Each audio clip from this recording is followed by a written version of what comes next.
My high school students a few years ago asked why they needed to learn anything because they could simply Google it.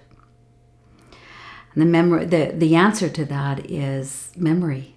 Memory holds more than just an answer. The ability to retain and memorize is part of what it means to be human, so we can pass along our stories to the next generation, so we can pass along that aspect of where we've been in the past, both collectively as a society and personally as an individual. So when we teach through cemented concepts that are nothing but facts to just be regurgitated, we're not really working with the life pole at all. We're killing it, killing the education. And I know that homeschooling parents know this, so they've taken the matters into their own hands.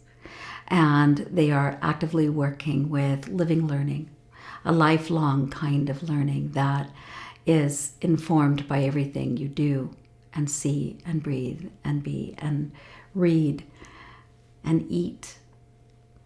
In other words, it's a human-based education. Along that death pole is a lot of screen time, a growing virtual reality based on avatars and games, online gaming, that is addictive and is catching our children by the neck and holding them there.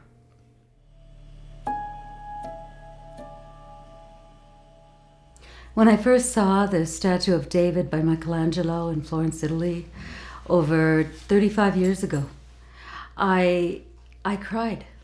And I stayed for hours walking around this huge statue. And after all this time, I realized that when I think about it, I think it was his calm courage in the face of the unknown. I really took that in, and I feel like in the time that we're living now, which is the age of deep uncertainty, where the ground is shifted under our feet, it's important to have an image like the David that we can carry of calm courage in moving forward. This requires a more holistic, multifaceted, integral approach to learning, working with many different lenses and the modalities that we have as humans to think differently about the planet and about one another through the capacity of transformational change that we find ourselves living in today.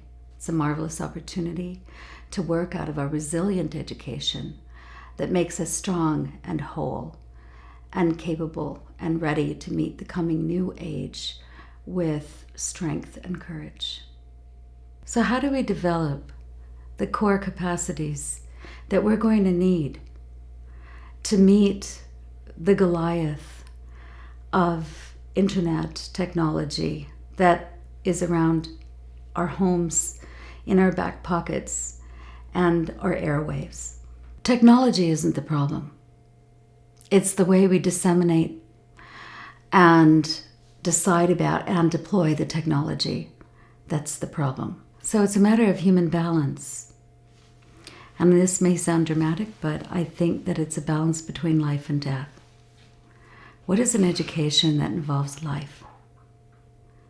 It's movement, arts, imaginative story, creativity, vitality, joy and laughter, humor. It's an education that lives out of deep curiosity and interest for the world and everyone in it.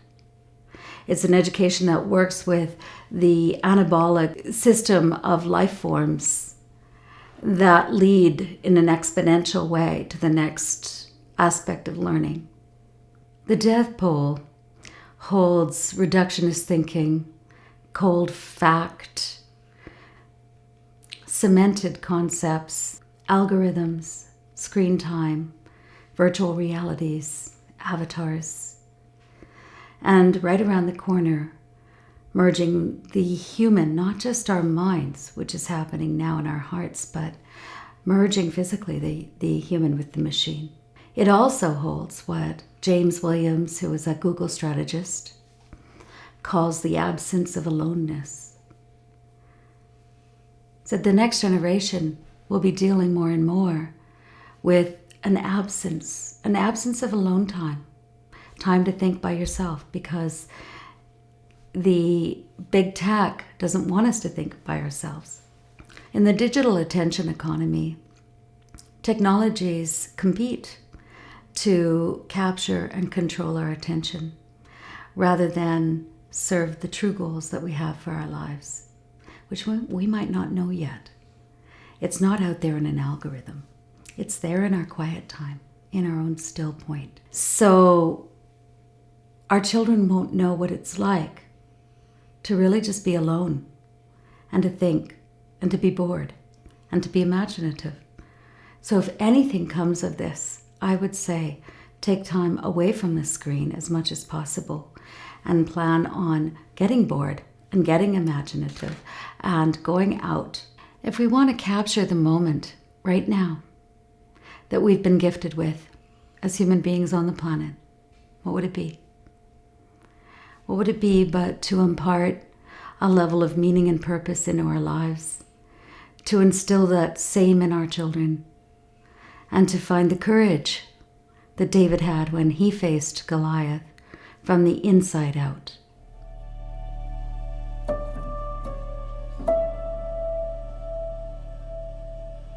One of the most exciting things I learned after about 8 years into teaching elementary school, I was at this point in a grade 7 classroom, and I was meeting the level of the 13-year-old angst, a level of critique coming at me, a level of despair coming through some of the children in the outer circumstances of their lives, and some of the anxieties of others who were feeling that they weren't academically or socially ready. And when I thought about that, I just took it home and I began to really look at how I could be different as a teacher and as a human being. Like the parents, I wanted them to grow up to be more of themselves. And then I remembered one of the key things that my dad had when I was growing up, and that was humor. He told jokes at the dinner table. When he didn't have them, he looked them up to read them to us. So I grew up with a family that laughed a lot. And I remembered that I was getting a little too responsible as a teacher. I was becoming swamped by the amount of knowledge I wanted to impart to these 13-year-olds. And I was feeling pressured for time in order to do it all. And I realized that I needed to let it all go. And I just needed to create humor. I needed to laugh. So I'm not somebody who remembers the punchline to jokes. So what I did is I just started to laugh more often. I started to smile and laugh at everything.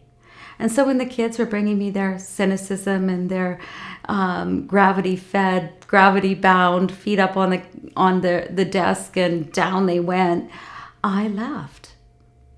I was the magic antidote to absolutely everything coming through that, and I continue to utilize it.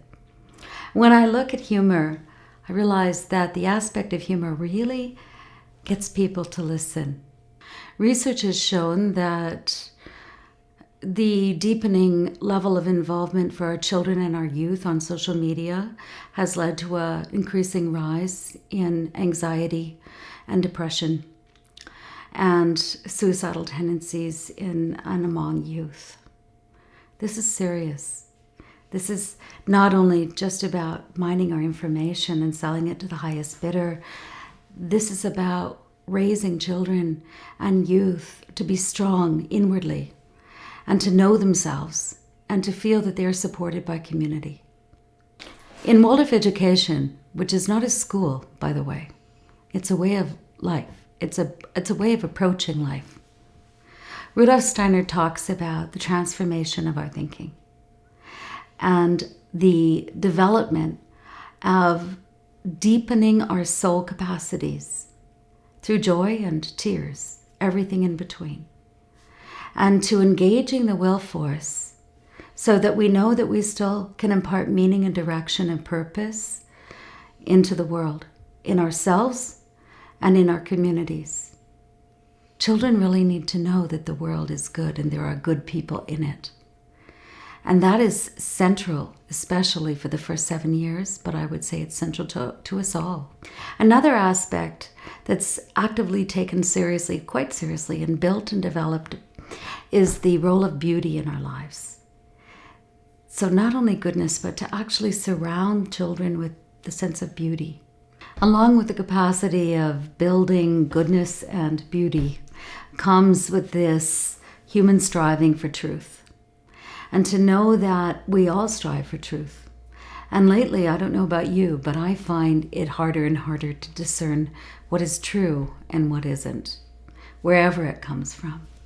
So when I think I need to understand what is true and give my students and the children and youth in front of me something to stand on, I have to look at the planets.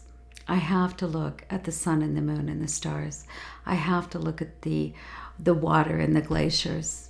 And then I look at what is true about us, about our striving, and I try to bring that into an education that's based on human curiosity and learning.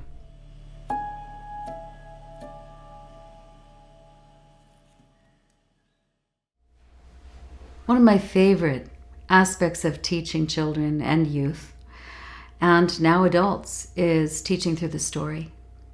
So when you think about it, human imagination is at the core of our belonging to the human race. They say that the advent of all invention and all creativity lies in the realm of the imagination. And Einstein certainly knew that. So he advocated learning through imagination more than acquiring mere knowledge. And if you wanted a child to be intelligent, to just read them more fairy tales. But we're not talking about stories and fairy tales just for the young. Watching TV or a good film is a story, and our minds want to live into the story. We live through the story. The story lives through us in memory pictures. Steiner identified that very strongly, and that's why Waldorf educators in classrooms worldwide work actively through story. So I began to play around with what he called pedagogical stories, where Steiner said, well, if you're meeting a behavior, the way to do that wasn't to mete out any level of punishment or corrective behaviors. The way to do that was to tell them a story. So in the Waldorf schools, and I did this from grade 1 to kindergarten really through to grade 8 and into high school, was I found the story that fit, or I made it up. Most of the time I made it up. But I made it up based on what I knew the student or the child or youth could relate to. But in so learning, I wanted to know, well, where did the stories land? How does this get proven? And I came across an article with the Princeton University, and it was a science article on a psychological experiment that was done in 2010, where a graduate student was asked to tell an unrehearsed story, which was recorded. And when she was telling the story, she went through an MRI machine, and the MRI results showed that the part of her brain, which is the insula that houses the place of both imagination and memory and interest and empathy, it lit up when she was telling a story. And then they gave the recording of that story to 11 other graduate students. Well, they were hooked up to an MRI machine. And the areas of their insula in the brain lit up at the same time, they were listening to the story. So what is that? What is that allows us to awaken our capacity to empathize through the power of a story? So to go back to the roots of even our language, and how do we think about our language? We're kind of taking them for granted. We're just having them spit out a concept without knowing why they were called that in the first place. That's part of the story of how our language was created, which we use to teach and to educate and to inculcate a level of curiosity and interest in the world. And then whatever that story is, take it into the arts. Take it into the heart. And then to take that core capacity of our own hands and our own ability to move and to take it into a level of movement, meaning, and purpose into the world. To build projects.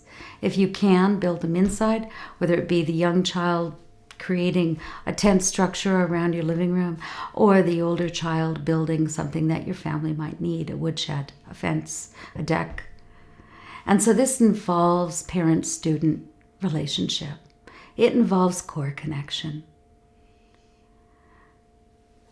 It involves the capacity to be not only connected with one another in and through a style of learning, but to enjoy it along the way and to make a difference in your own family's life. Parents are the first ones to agree that children learn through movement, and learning through the hands or the will life fosters a drive for the human being to learn and to grow and to be curious. In looking at this view of the human being, we're looking at the human being as a whole, as spirit, as a breath, as Steiner says, drawn by the universe.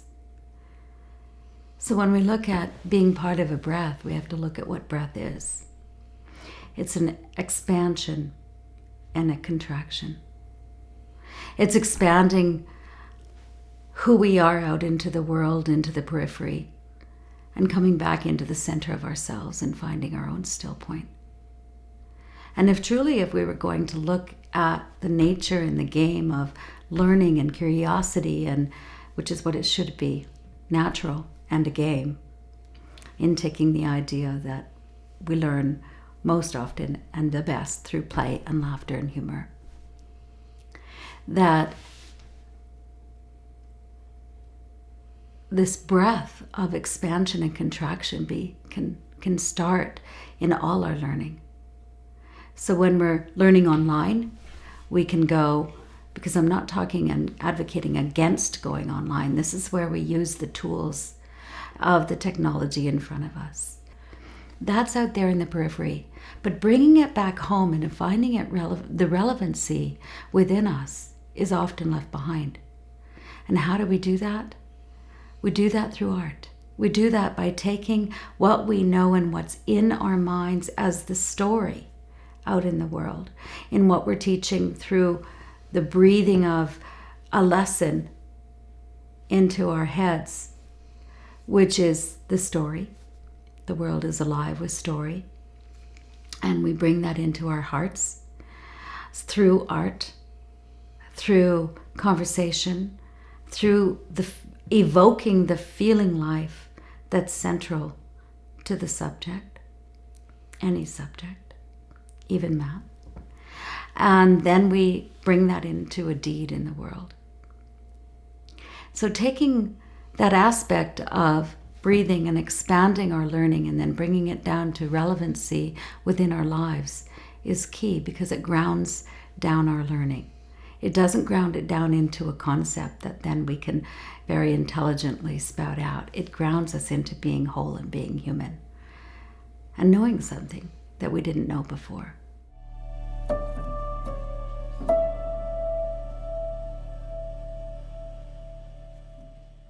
I think one of the ways to be successful is to actually take a moment, find a contract with your older children, or instill limited device usage at home as much as you can, so that social media is not the ones teaching your children, but you are, and they are, from the inside out.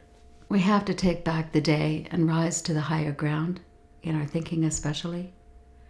To really work with the idea of success is to work with the idea of our own empowerment and the empowerment that we want to bring our children. And as a potter, I'm also a potter, and every potter needs to find their still point.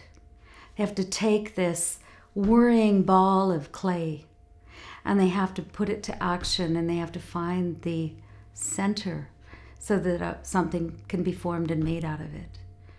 Rudolf Steiner says that we need to overcome the idea that we're limited human beings, and that we need to reimagine ourselves as a process in the cosmos and a breath drawn by the universe. So how do we teach into the future at home? With radical openness, multifaceted, layered approaches to learning, deep interest, human connection, community, purpose, love. Those are the core capacities that we need to be educating. All else follows suit.